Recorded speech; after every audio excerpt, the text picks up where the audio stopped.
สวัสดีค่ะช่องมาดามทำสวนค่ะ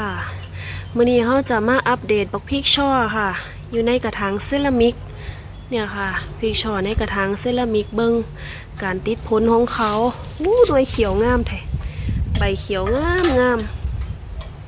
พี่น้องคะนี่ถือว่าจับอยู่เนาะนี่เนาะนี่แม่จับอยู่เพชรเด้อบักพริกอันนี้ค่ะบักพริกช่อมันก็จะมีหลายแบบบางคนปลูกก็จะเป็นแบบหน่วยขาวๆหน่วยสันๆก็แล้วแต่มันก็จะมีผสมพันธุ์กลายพันธุ์แน่เนาะตั้งแต่บักพริกอันหัวเรือผมก็ยังกลายพันธุ์อยู่ค่ะบักพริกหัวเรือกลายพันธุ์เป็นบักพริกช่อแม่ เดี๋ยวผมพาไปเบิ่งเดี๋ยวผมอัปเดตบักพริกช่อให้เบิ่งก่อนค่ะนี่ช่อหนึ่งจุ่มหนึ่งเขาสิได้ยี่ดอก7 ถึง 10 หน่วยค่ะนี่ต้นหนึ่งก็ถือว่าคุ้มอยู่เด้ค่ะเพชรพร้อม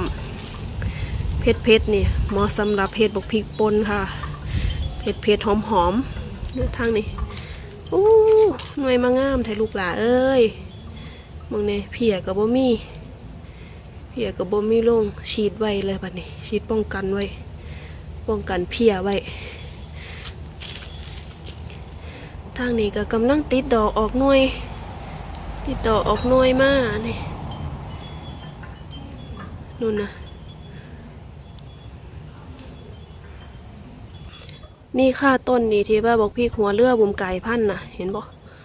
บอกพี่หัวเรือแต่ว่ามันสิขึ้นเป็นช่อเนาะนี่เห็นบ่ค่ะมันสิเป็นช่อเป็นจุ่มๆแล้วนี่เลี้ยวบงส่งนี่ไก่พันแล้วไปผสมก็บอกพี่ช่อมาในนี่เห็นบ่ออกดอกเป็นจุ่มๆ ได้พันใหม่เลยบุ่มได้บอกพี่สายพันใหม่เลยนี่ออกดอกมาเป็นจุ่มๆแบบนี้ต้นนี้ก็ให้ดอกมาต้นนี้สงสัยสิเมนเพียลงนั่นแหละเพียไฟลงแต่ว่าบุมป้องกันท่านค่ะอาการก็เลยบ่หนักตาบุมมันดีสายตาเฮาของค่อยสอดส่องนี่อันนี้ก็เพียไฟลงนี่เห็นบ่คะเพียไฟกินแล้วก็สิเป็นแบบนี้ตัวเป็นล่วงๆเลยเดี๋ยวเขาก็ล่วงดำเดี๋ยวก็ล่วงล้นลงก็เด็ดออกค่ะถ้าเฮาบ่เด็ดออกเขาก็จะปล่อยไว้เขาล่วงเดี๋ยวเด็ดออกให้เขาสางกิ่งไม้สางกิ่งสางยอดสางตาดอกขึ้นมานี่ค่ะงามแรงโอ้โหบอมบอกพริกได้แปลงเนี่ยจะได้หาเวลามาเก็บออกได้นี่พี่น้องค่ะเบิ่งได้ค่ะโอ้ยพี่เด๋กระบอกฉีดบุ้มน้ำหาออมทีบอยู่ออกมาลงว่างไหมพี่กระบอกฉีดกับอันน้ำมันหอมระเหยมุมสิบอกเด้อค่ะน้ำมันหอมระเหยนะข้ามขึ้นซื้อว่าน้ำมันเนี่ยค่ะเขาสามารถใส่น้ำมันพืชหรือว่าเอามาปรับประยุกต์ใส่เอาน้ำมันพืชผสม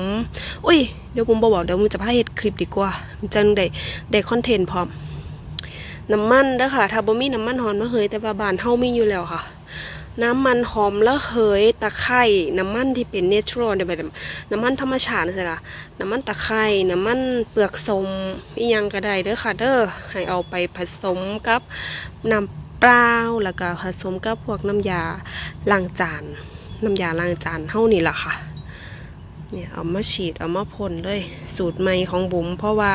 น้ำมันหอมระเหยที่บุ๋มใส่เนี่ยมันหมดค่ะเดี๋ยวบุ๋มจะพาเฮ็ดเขาเอิ้นว่าน้ำมันขาวเนาะค่ะพี่น้องสามารถที่จะไล่แมลงได้แล้วก็เป็นปลอดสารเคมีพร้อมค่ะสามารถที่จะไล่แมลงได้พร้อมกำจัดพวกไล่พวกแมลงพวกเพี้ยพวกหยังสิแมลงศัตรูพืชคำแมลงมาภาพก็จะเป็นขาวๆแบบนี้เบิ่งเดียวเบิ่งมุมนี่ละเขียวไปเบิดรอบบ้านบุ๋มงามเนาะเดี๋ยวผมจะมาเก็บมืออื่นพุ่นละมืออื่นกันเป็นเลิกแต่เป็นก็จะได้มานางเก็บบักพริกค่ะมันแดงแล้วเขาเก็บออกได้เขาก็จะได้สั่งตายอดตายยังขึ้นมาใหม่เก็บออกเก็บหน่วยแดงออกเนี่ยเก็บไปแล้วได้รอบหนึ่งเก็บกินเรื่อยๆคุณพริกคลิปนี้มาสั่นๆดอกค่ะบักเขือนุ่นบักเขือกินน้ำบ่ท่านแล้วบักเขือมันออกเป็นพ่วงเนาะสุกใส่ปลาทูจีต้มตำเจียวรสเห็ดเป็นเจียวคลิปนี้บุมาซ้ำนี่เด้อค่ะพี่น้องขามาสันอีหลี ขอบคุณทุกท่านที่ติดตามรับชมค่ะขอบคุณทุกกำลังใจทุกคอมเมนต์คุณน่ะไปเริ่มต้นมาตั้งแต่บอกพีกในอันกระถางเซรามิกคุณจนมาหอดพี่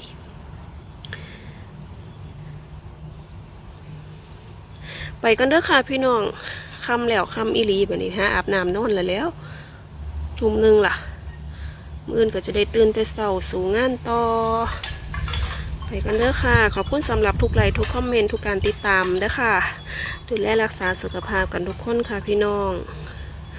เจอกันใหม่คลิปหน้าค่ะสวัสดีค่ะ